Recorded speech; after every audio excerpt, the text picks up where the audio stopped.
Então vamos lá, gente. Então na aula de hoje eu vou falar um pouquinho sobre extensões de corpos.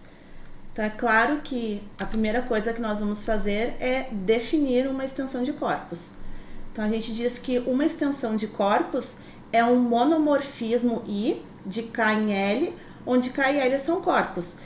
A gente está, para facilitar a escrita, a notação, a gente identifica o K com a sua imagem ali dentro do L. Então, claro que o K ele não precisa ser igual ao I de K, mas do ponto de vista algébrico, eles têm as mesmas propriedades. Então, a gente identifica o K como se ele tivesse contido em L. E notação, tá? Normalmente eu uso essa extensão aqui, ó, L barrinha K, e eu leio L sobre K, mas também é bem usual essa notação de L dois pontos K, que também a gente lê igual, L sobre K. Bom, seja X um subconjunto de C. Essa definição, pessoal, embora eu esteja definindo aqui sobre C, ela se estende para um corpo qualquer, tá? Então, X um subconjunto de um corpo. Então, o subcorpo de C, ou de um corpo qualquer, gerado por X, é a intersecção de todos os subcorpos de C, ou do corpo, que contém X.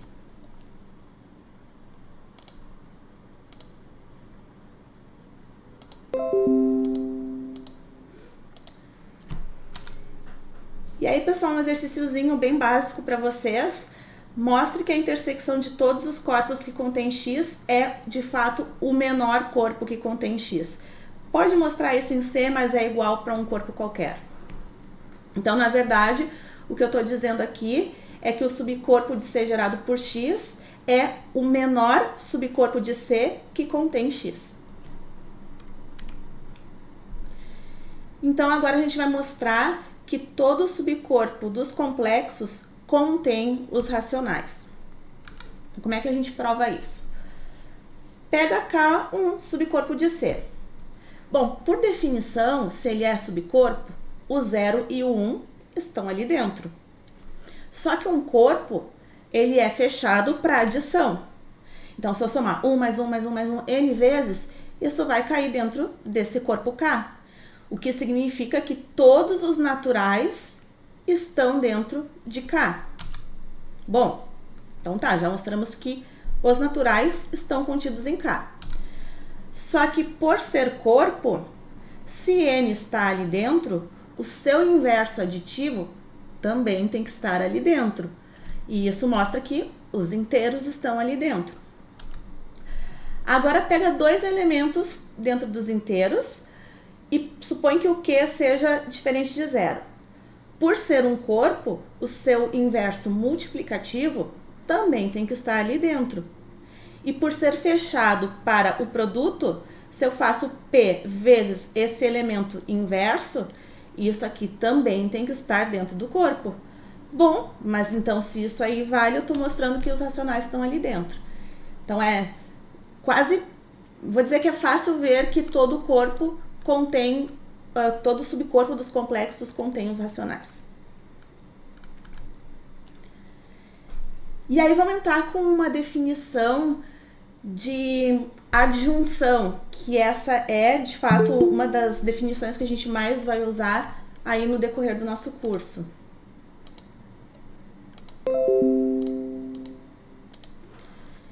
Então, se L sobre K é uma extensão de corpos e X é um subconjunto de L, então o subcorpo de C gerado por K união X é escrito por K parênteses X, a gente lê isso aqui como K adjunção X, e é denominado o corpo obtido pela adjunção de X a K. Então, aqui dentro, K adjunção X é um subcorpo de C gerado por K união X. Exemplos para a gente entender o que significa tu pegar um corpo e adjuntar um conjunto ali. Então, suponha aqui que o teu corpo em questão seja os racionais e vamos adjuntar I e raiz de 5. Eu quero descrever que corpo é esse aqui, que adjunção I raiz de 5. quais são os elementos que estão aqui dentro. É isso que eu quero saber. Então, eu vou definir aqui o seguinte conjunto L. Aqui dentro, tá? Todos os elementos são da forma A mais B raiz de 5 mais CI mais DI raiz de 5 com A, B, C e D coeficientes dentro dos racionais. E o que eu quero mostrar é que este corpo, que é a adjunção I raiz de 5, é exatamente este L que eu descrevi aqui. Por um lado, tá, pessoal, que o L está contido dentro desse corpo é imediato, né? Porque se o corpo contém o Q, o I e o raiz de 5, é claro que ele contém ali todas as somas e os produtos entre esses elementos. Então, se eu pegar aqui um elemento que seja só racional, tem que estar ali dentro. Se eu pegar um racional vezes o raiz de 5, também tem que estar ali dentro. Se eu pegar o C vezes o I, tem que estar ali dentro. Se eu multiplicar um coeficiente racional por I e por raiz de 5, também tem que estar ali dentro. Então, é claro que isso aqui está contido dentro desse corpo. Só que o que eu quero saber é o seguinte. Esse conjunto que está descrito aqui, ele tem propriedades de anel. Isso aí, ele é, na verdade, um subanel dos complexos. Que ele herda essas propriedades de anel, ok. Ele também é um anel comutativo, porque os complexos é um anel comutativo. Ele é um domínio de integridade, porque os complexos é um domínio de integridade. Não tem divisores de zero. Então, o que a gente não sabe, na verdade, é se esse conjunto, e que é uma coisa que não é fácil ver, é se esse conjunto é de fato um corpo. Um corpo no sentido, ó, se eu pego um elemento que está aqui dentro, o inverso dele também está ali dentro. O inverso, se eu pego assim, o inverso de um cara desse tipo ainda é um cara desse tipo, é isso que eu tenho que mostrar. Porque uma vez que eu mostro que este conjunto aqui é um corpo e está contido no Q adjunção I raiz de 5, como por definição o Q adjunção I raiz de 5 é o menor corpo que contém o Q, o I, o raiz de 5 e o L está contido ali dentro, se o L for corpo, eles têm que ser iguais. Então, esse é o argumento que eu vou usar aí para mostrar. Então, claramente, o L está contido em K adjunção X. Vamos mostrar que L é subcorpo de C. Então, dessa forma, o K adjunção X vai ser igual ao L pela minimalidade do K adjunção X. Então, todo o trabalho agora é pegar um elemento que está dentro do L e mostrar que o seu inverso também está ali dentro. Bom, primeira coisa que eu vou fazer é mostrar que esse conjunto aqui é Li sobre Q. Tem um conceito, gente, que a gente vai ver aí na sequência, que é o conceito de grau de extensão. O grau de extensão, ele é a dimensão do corpo de cima visto como um espaço vetorial sobre o corpo de baixo. Esse conjunto aqui, ó, agora a gente vai verificar que esse conjunto aqui é Li sobre Q, e se a gente olhar aqui para o L, também é um conjunto gerador, portanto é uma base. Isso significa que o Q, adjunção I raiz de 5, tem dimensão 4 sobre Q. Então, só para vocês entenderem que esse conjunto de geradores e o fato de ser Li é uma questão importante. Então, de fato, isso aqui é uma base e, portanto, a gente sabe qual é a dimensão e, portanto, o grau da extensão. Então, já fica aí a dica. Não vou definir grau, apesar de eu já ter adiantado, né? Eu não vou definir grau hoje, mas quem não lembra já dá uma estudada ali, uma revisada em álgebra linear. Bom, então vamos lá. A questão é provar que esse conjunto é Li sobre Q.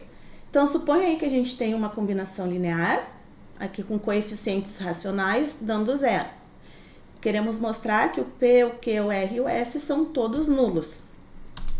Bem, se essa soma aqui dá zero, isso implica que P mais R raiz de 5 é menos I, que multiplica Q mais S raiz de 5.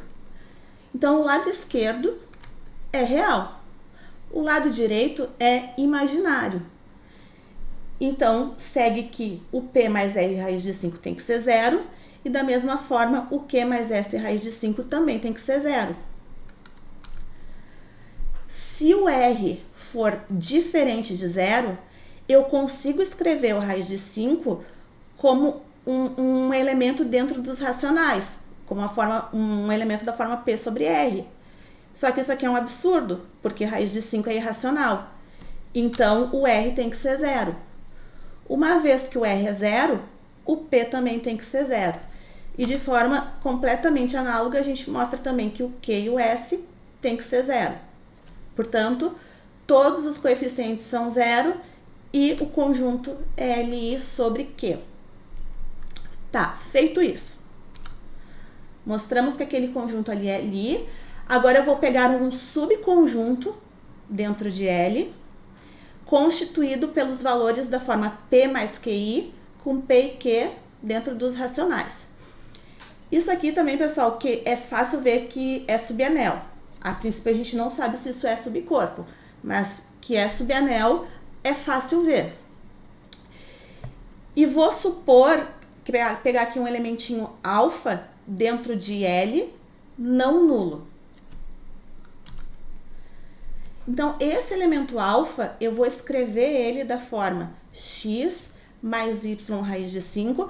É só ir escrevendo de forma conveniente, tá? O x é o P mais QI e o y, aqui colocando raiz de 5 em evidência, vai ficar R mais SI raiz de 5. Então, esse aqui vai ser o y. Porque agora eu estou escrevendo o alfa com coeficientes x e y dentro de M, desse conjunto M que a gente definiu aqui. E aí eu vou definir o beta, o elemento beta, como sendo P mais QI menos R, o simétrico do R que a gente tomou lá no alfa, e menos S, que é o simétrico do S que a gente tomou aqui no alfa. Então, de fato, isso aqui é x menos y raiz de 5, que é um elemento que está dentro do L. E observem que, como o alfa é diferente de 0, o beta também tem que ser diferente de 0, uma vez que esse conjunto aqui é LI sobre Q.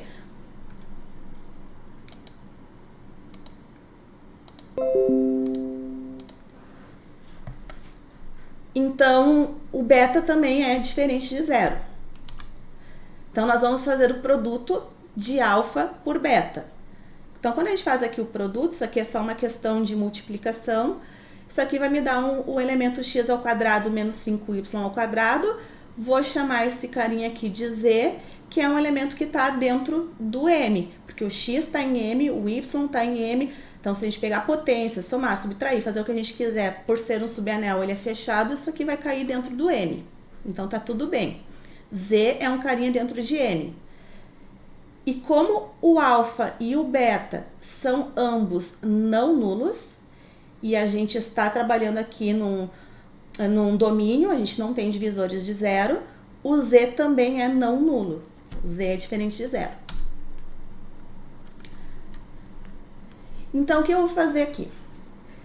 O alfa, o inverso do elemento alfa, pode ser escrito da forma beta z na menos 1. Isso aqui é um inverso a priori dos complexos. Dentro de C, eu sei que esse inverso existe. Só que eu quero verificar que esse inverso ele está dentro do nosso conjunto L. Porque eu peguei um elementinho alfa em L, eu quero mostrar que o inverso dele está aqui dentro. A gente está querendo mostrar que o L é um subcorpo. Então, para eu mostrar que esse inverso cai dentro do L, é suficiente eu mostrar que esse z inverso está ali dentro, porque o beta já está ali dentro. Se o z inverso também estiver, o produto deles vai estar ali dentro, porque é fechado para o produto e, portanto, o alfa inverso vai estar ali dentro. Então, eu vou pegar esse z que está aqui, que é um elementinho lá daquele conjunto M, e vou escrever ele da forma U mais VI, onde U e V são valores racionais, e eu estou escrevendo aqui dessa forma porque o Z é um elemento de M. E vou tomar W, o conjugado dele. Na verdade, pessoal, isso aqui é só uma forma de decompor o Z visto como um elemento de M, para mostrar que o inverso, que aquele subanel M, na verdade, é um subcorpo, e que o inverso de Z vai cair dentro do M. E se cai dentro do M, cai dentro do L. Então, aqui é uma questão só de fazer a continha. Então, quando a gente faz a multiplicação do Z por UW, isso aqui vai dar U ao quadrado mais V ao quadrado, que é um elemento que está dentro dos racionais, e, portanto, o Z menos 1, né, o inverso do Z, a gente pode escrever ele como U ao quadrado mais V ao quadrado inverso, vezes W, e aí é só uma questão de escrever o W como U menos VI, e pronto. Isso aqui, então, eu estou exatamente no formato de um elemento que está dentro de M. Um racional menos um racional vezes I. E isso cai dentro de M e, portanto, cai dentro de L. Então, eu mostrei que Z inverso está dentro de L, portanto, beta vezes Z inverso também cai dentro de L e, logo, alfa inverso cai dentro de L. Para um elemento alfa genérico. Então, o L é, de fato, um corpo e pela minimalidade do K de junção X, o L é igual ao K de junção X. Que era o que a gente queria mostrar. Então, com essa argumentação aí, eu descrevi exatamente quem é o que, adjunção e raiz de 5. Muito bem. Esse é o primeiro exemplo. Exemplo 2. R adjunção I. Bom, o que é isso aqui? Na verdade, esse exemplo aqui tem duas informações, tá? Primeiro, que o R adjunção I é os complexos, e segundo, que o R colchetes I, isso aqui, que a princípio seria só um anel, também é o corpo dos complexos. R adjunção I, pessoal, é o menor corpo que contém R e que contém I.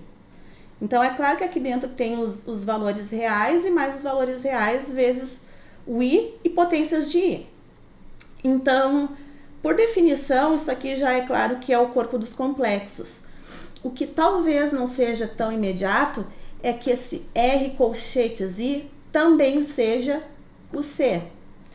Mas isso aí, só para vocês lembrarem, tá? O que seria o R colchetes I? Para a gente entender bem qual é a diferença entre essas duas estruturas algébricas.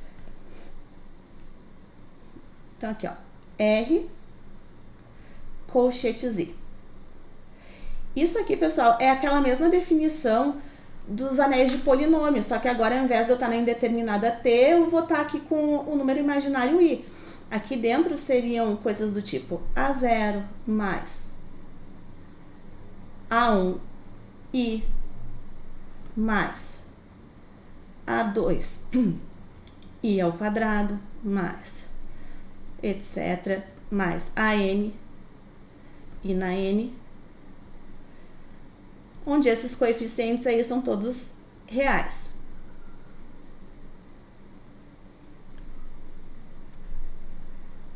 Tá? Isso aqui seria a definição do R colchetes I, tá? A mesma definição lá do nosso anel de polinômios. Bom, mas se vocês olharem para o que vem depois do I, olha só. Aqui a gente tem o I ao quadrado. I ao quadrado dá menos 1. Ah, depois tu vai lá pro I ao cubo. Isso aqui dá menos I.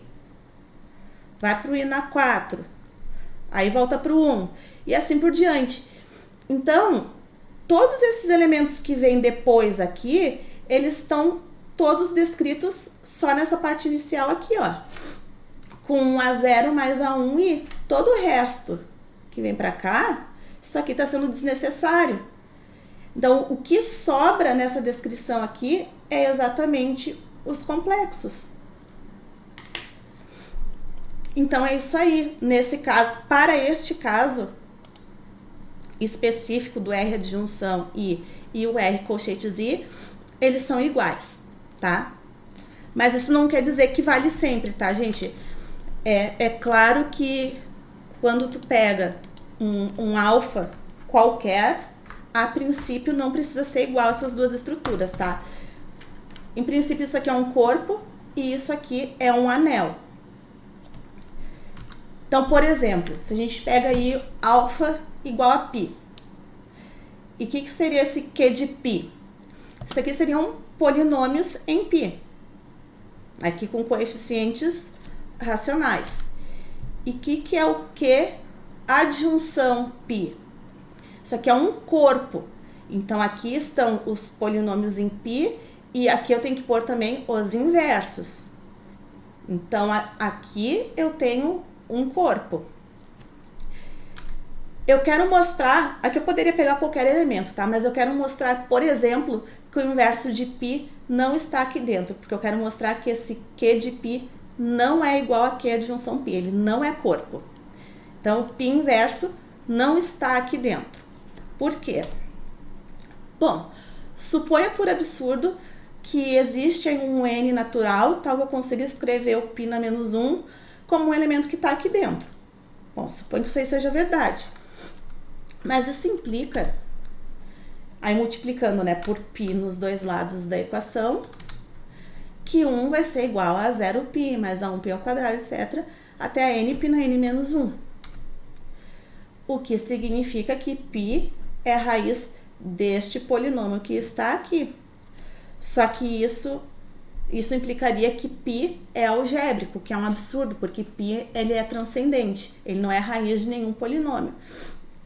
Então, de fato, o π inverso não está ali dentro. Não, então, se tem pelo menos um elemento que não tem inverso ali dentro, já é suficiente para mostrar que aquilo ali não é corpo. Então, aquelas estruturas algébricas são diferentes. Muito bem. Agora, o que é uma extensão simples? Uma extensão de corpos L sobre K é dita simples se o L pode ser escrito como K adjunção um único elemento alfa, com alfa sendo um carinho em L. Se isso acontece, a gente diz que a extensão é simples. Por exemplo, Q adjunção I raiz de 5. Aí vocês podem pensar, pô, mas isso aí é simples? Eu estou adjuntando dois elementos? Mas essa extensão é sim simples, porque existe um alfa tal que Q adjunção I raiz de 5 é igual a Q adjunção esse alfa. E esse alfa aqui é o I mais raiz de 5. Então, às vezes engana. Essa extensão parecia que não era simples, mas ela era simples. E agora a gente vai mostrar. Um lado, pessoal, é imediato, né? Porque é claro que o I mais raiz de 5 está contido em Q adjunção I raiz de 5. Isso aqui é um corpo, então ele contém o I mais raiz de 5. Então, como ele contém o Q e o gerador, ele contém todo o corpo. Então, esse lado é imediato. O que não é imediato é o outro lado. Aí é suficiente mostrar que o raiz de 5 cai aqui dentro e que o I cai aqui dentro. Bom, I mais raiz de 5 ao quadrado, aí é só fazer a continha, isso aqui dá 4 mais 2I raiz de 5. I ao cubo, também fazendo a continha, dá 14i mais 2 raiz de 5. Isso está aqui dentro porque o I mais raiz de 5 está aqui dentro e, portanto, potências de I mais raiz de 5 também vão cair ali dentro. Então, este valor que está aqui está contido nesse corpo.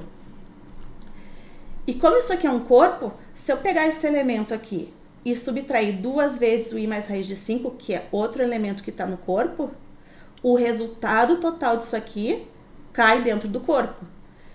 Mas isso, então, significa que 12i está ali dentro. E se 12i está ali dentro, então o I está ali dentro. Então, eu mostrei que o I está nessa adjunção aqui. Aí, agora, uma vez que o I está ali dentro, eu consigo escrever o raiz de 5 como I mais raiz de 5 menos I. Esse é um cara que está ali dentro. O menos I também é um carinha que está ali dentro.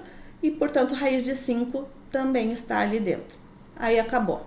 Ele contém o I, contém o raiz de 5, contém o Q, então contém Q adjunção I raiz de 5.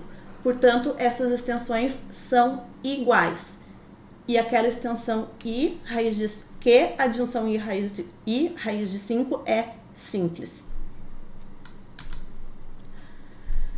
Por outro lado, então um exemplo de uma extensão que não é simples. R sobre Q. Aí o argumento, né, que está por trás para ver que essa extensão não é simples é que como o Q é enumerável, então fica como exercício para vocês mostrarem que Q adjunção alfa também vai ser enumerável.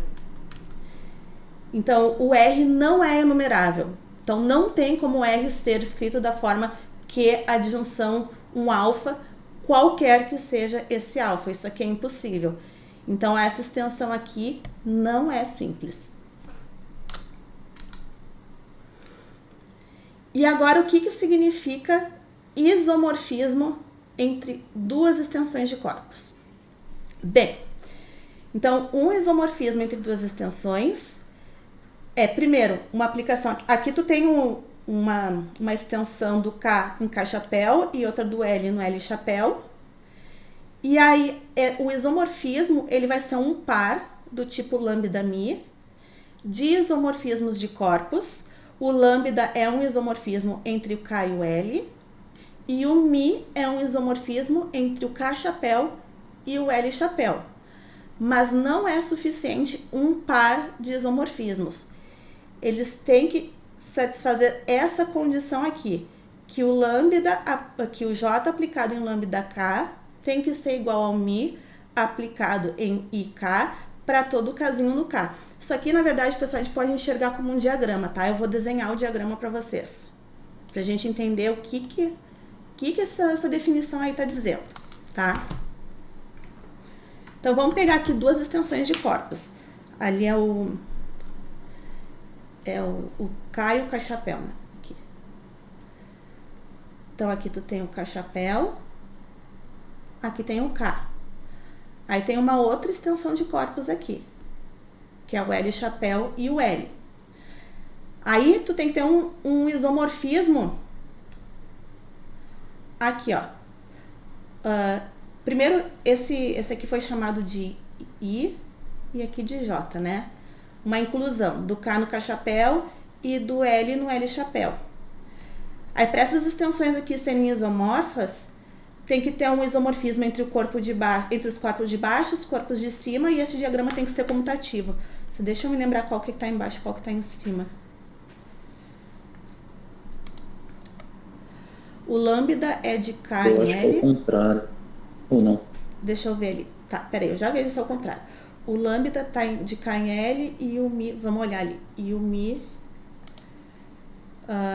não, a inclusão é do K em K chapéu. Então, K chapéu é o maior. E do L em L chapéu é o maior. Então, L chapéu tá em cima. Vamos que é isso aqui mesmo. E aí, esse diagrama aqui tem que comutar. Comutar no seguinte sentido. Se a gente pega aqui um Kzinho dentro do K, e aí a gente aplica I, vamos aqui para I aplicado num Kzinho, e daí agora eu aplico Mi, isso aqui vai me dar Mi, I aplicado em K. Aí agora eu vou pelo outro lado, tá? Eu aplico primeiro lambda. Então, aqui eu vou aplicando lambda no certo Kzinho. Aí, agora aplico o J. Vou aqui para cima. J aplicado em lambda Kzinho. Isso aqui tem que ser igual, tá? Isso significa o diagrama comutar. Não importa o lado que a gente tome, a gente vai recair aqui no mesmo lugar. Então, para as extensões serem isomorfas, tem que ter um isomorfismo entre os corpos de baixo, um isomorfismo entre os corpos de cima e, adicionalmente, o diagrama deve comutar. Só que vamos, pessoal, reescrever isso aqui de uma forma um pouquinho mais fácil, tá? Essa aqui é a definição formal, mas só para a gente compreender um pouquinho melhor. Lembra que eu falei para vocês que eu ia identificar o I, a imagem, né, de I de K com o K aqui dentro? E a mesma coisa com o J. Então, vamos supor que o K está contido em K chapéu, o L está contido em L chapéu. Então, eu estou dizendo assim, ó, essa igualdade aqui, Mi, e eu vou colocar aqui, como vale isso aqui para qualquer elemento de K, isso aqui seria J, lambda, aqui estou botando K grande. Supondo que I de K seja K, eu estou dizendo que Mi de K grande. E que o J, tá? Eu tô identificando ali como se o L tivesse contido no L chapéu. Isso aqui é lambda K grande. Ou ainda, em outras palavras, eu tô dizendo que essas duas aplicações coincidem em K. Ou seja, que o Mi restrito a K tem que ser igual ao lambda. Então, acho que essa é uma forma um pouquinho mais fácil de pensar. Que tu tem aqui isomorfismo entre o de baixo, o corpo de baixo, o corpo de cima. E quando tu pega o isomorfismo de cima e restringe ao corpo de baixo, isso tem que coincidir com o lambda, tá? Então, isso que significa as tensões serem isomorfas. Então, vamos pensar o seguinte, ó. Se eu pegar um exemplo concreto, tá? Pra gente fixar o que significa as tensões serem isomorfas. Eu vou pensar em que a adjunção raiz de 2, né? Isso aqui sobre Q, e que a adjunção raiz de 3 sobre Q. Será que essas extensões são isomorfas? Bom, são duas extensões simples, em que eu estou adjuntando um único elemento, e eu quero saber se essas extensões são isomorfas. Então, para que essas extensões sejam isomorfas, tem que existir um isomorfismo aqui embaixo, que é de Q para Q, óbvio que existe. Tem que existir um outro isomorfismo aqui em cima, e o diagrama tem que comutar.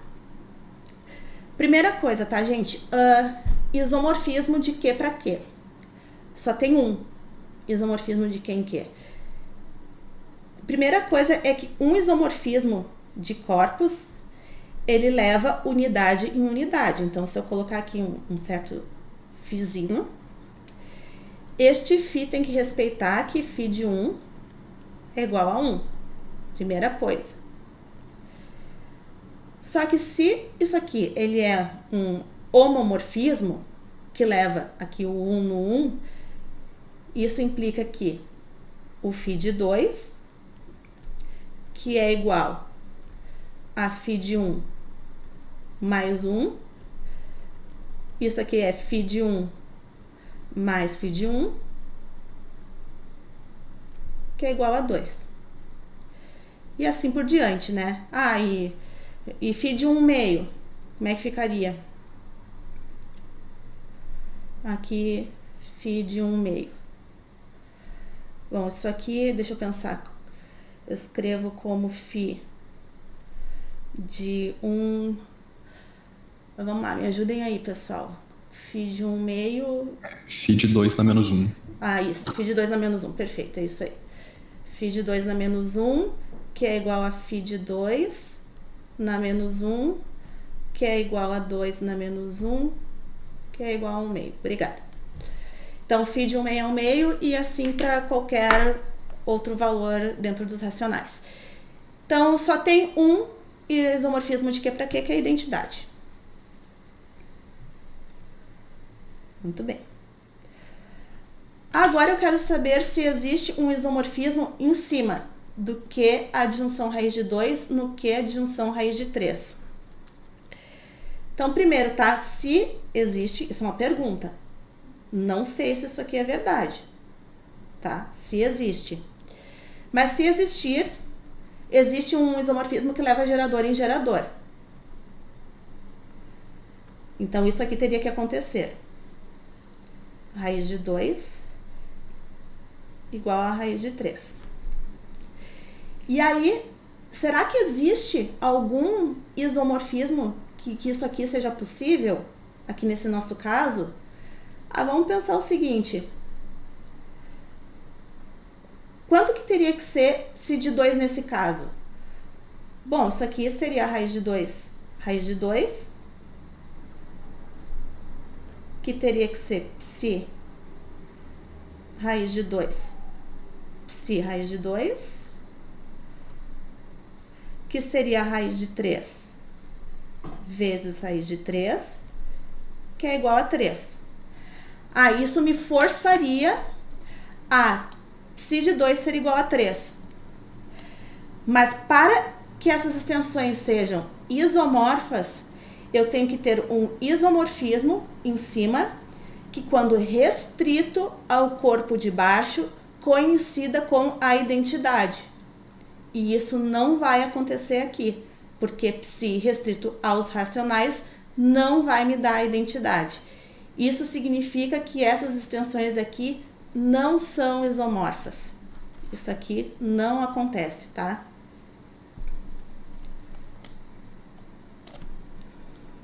Então, aqui eu estou dizendo que a disjunção raiz de 2 sobre que não é, essa extensão não é isomorfa.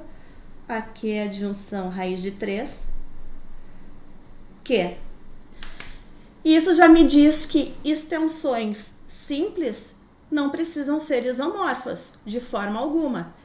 Tem condição para que extensões simples sejam isomorfas? Sim, tem, existe. Algumas delas vão ser isomorfas, mas nem todas. Então, eu vou, depois, a gente vai desenvolver um pouquinho mais sobre extensões simples, eu vou dar uma condição para que elas sejam isomorfas. Mas, em geral, não, isso não precisa acontecer. Tá, gente?